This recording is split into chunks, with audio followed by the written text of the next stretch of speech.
Greetings, everyone. Thank you for joining us on this week's Wednesday Advocacy Update. Apologies that we're a few minutes late. We're going from meeting to meeting to meeting, but happy that you are joining us this afternoon.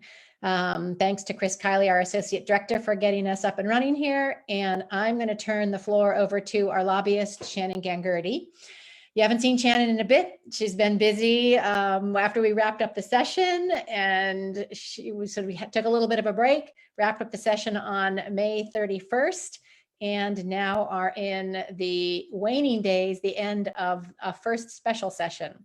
So Shannon's going to bring us up to speed on what these special sessions mean, what our role in this current one is and future ones, and share what she's been hearing as she's been around the Capitol. So Shannon, I'm going to turn it over to you. All right, thank you, Anne. Yes, as you mentioned, we are in the midst of our very first special session. This is typically absent special session, the time when folks can get a little bit of a break, maybe go on vacation, see your family. But unfortunately, there was a very small break and then back to work starting on July 8th when Governor Abbott called our very first special session. And so the way special session works is, per the Texas Constitution, a special session can last no longer than 30 days. So it was called on July 8th and it will conclude on August the 7th. Regardless of, there's nothing the legislature can do to extend it beyond August the 7th. That is when it ends. And what happened at the end of the legislative session actually is impacting the special session. So on the last day of the regular session, there was a bill on the House floor regarding election integrity, voter fraud that the Democrats were very much opposed to. The Democrats don't have the votes to stop the legislation, but what they can do, or one of the tools in their toolkit, is to do something called break quorum. And so also per the Constitution, the Texas House has to have 100 members present to conduct business. And so the Democrats as a group decided to leave the Capitol on that last day, break quorum, all business was concluded, the House wasn't able to proceed, and they in essence killed the bill on election integrity. So Governor Abbott said, okay, we're coming back in a special session and we're going to do it again. And because he was concerned that the Democrats would break quorum once again, he also vetoed a portion of the budget that funded the salaries for the legislative staff and for the agencies that support the legislature, like the Legislative Budget Board, Sunset, the State Auditor's Office. So several agencies will lose their budget starting September 1st if the legislature doesn't come back in and reinstate that portion of the budget that was vetoed.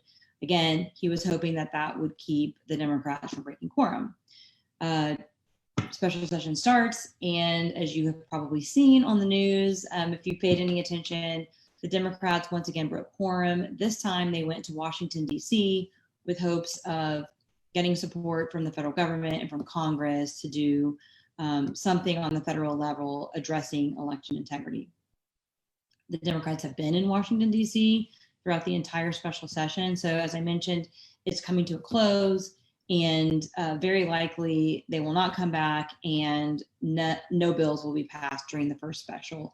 There were a list of other items that were on what was called the call. The governor can put items on the call and only those items can be discussed. So the Senate actually passed several pieces of legislation, but they went over to the House and were never acted on because of lack of quorum. And so all of those bills will not pass, and potentially the governor has said that he will very likely call a second special session right away once the first one concludes. So we'll be watching. We don't know for sure, but it's likely that on maybe even August the 8th, a second special session will be called. All the same issues will be put onto the call. There's a lot of uncertainty. Will the Democrats come back? Will there be resolution between the two kind of competing parties? Will they come to some conclusion that would bring the Democrats back to Texas so they can pass the portion of the budget to reinstate salaries so that staff is not kind of kicked off the payroll. And I will mention that right now staff is being paid. They will be paid up till, I think, through August. So the issue is really, will this be resolved prior to September 1 or post September 1? If it's post September 1, that's when some of the issues will start to occur. Staff will lose health benefits and that sort of thing. So everyone is very, I shouldn't say everyone, but at least staff is anxious to see how this is going to be resolved. What's also happening in the background is the governor had already said when we were finishing up our session that he was also going to call a special session in September or October to take up this issue of how the state is going to allocate the $16 billion that we received from the federal government for state fiscal relief through the American Rescue Plan Act. So that is on the horizon. It is going to be coupled with redistricting. Redistricting is also an item that's going to have to be discussed during special session. We cannot discuss redistricting until we receive our census data from the federal government. And so that's why it's late September, early October. The date is not known because the date's going to be contingent on when we receive our census data. Hopefully we will not still be dealing with the aftermath of this current special session where it rolls in, but certainly that's something we're watching too. How does this impact kind of where the legislature is, where their priorities are, how relationships are? All of that's going to affect these ARPA or American Rescue Act Plan dollars and the allocation of those. So we know that that's on the horizon.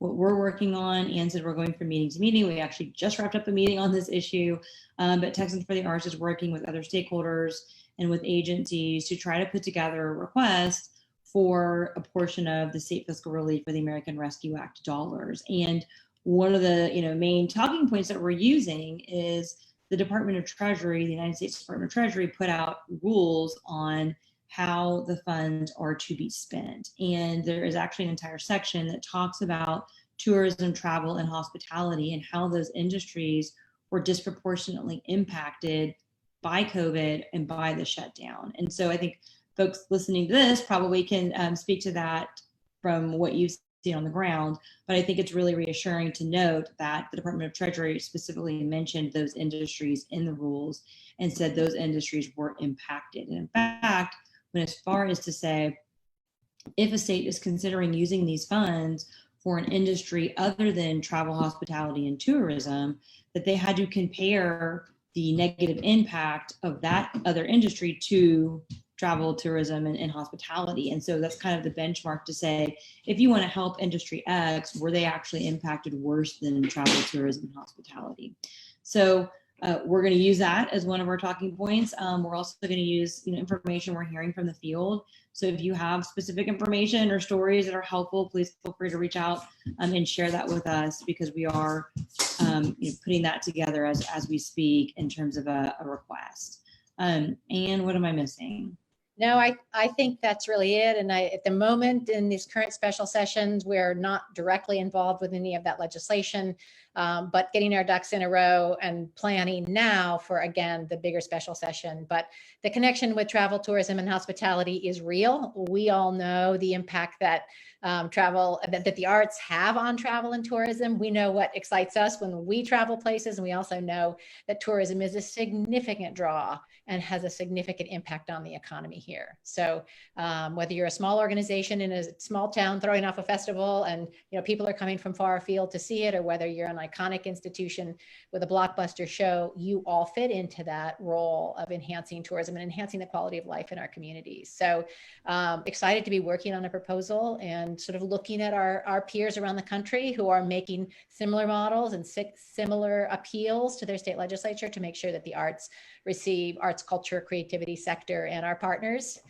in the business world and small business world, et cetera, are all part of this conversation. So excited to be at the table for that, and anxious to get through all these other special sessions. So I think that's it. If you have anything else you want to add, Thank you for joining us. And next week, we hope to see you on Weekly Wednesday. We'll be joined by Gabriella Kane, the operations manager for the Texas Folklife, who will be talking about their work and also some really important work they're doing around COVID vaccinations and artists helping drive the conversation about the need for protection against the COVID-19. So happy again to have you, and we look forward to seeing you next Wednesday. Thank you. Bye.